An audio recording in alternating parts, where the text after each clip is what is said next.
Staying in the Philippines, South Korea's Foreign Minister Kyung-wha spent a busy Monday having talks with her counterparts from the U.S. and Japan. Their talks mostly centered on North Korea, but other pending issues were also on the table. Our Connie Kim is in Manila with the details. The faces are new, but the differences remain.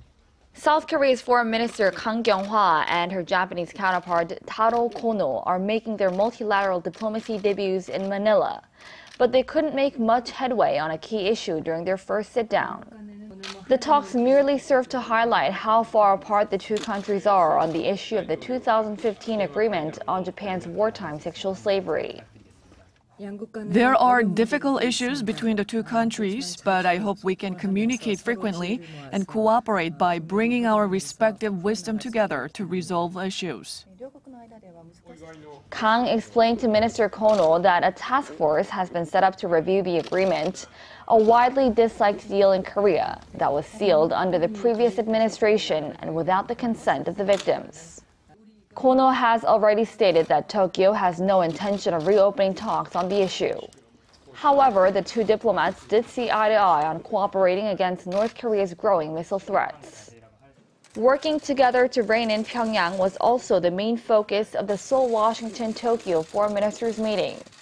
Kang, Kono, and U.S. Secretary of State Rex Tillerson agreed to focus their efforts on making sure all nations fully implement the newly adopted UN Security Council Resolution 2371 that bans exports of North Korean minerals and restricts foreign investment.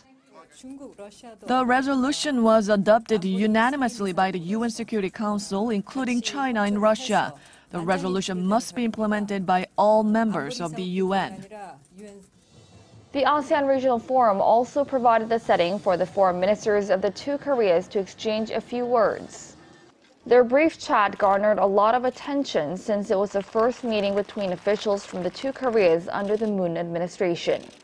North Korea's Foreign Minister Lee Yong-ho told Kang that Pyongyang thought Seoul's recent proposals for talks lacked sincerity because South Korea was still working with the U.S. to pressure the regime.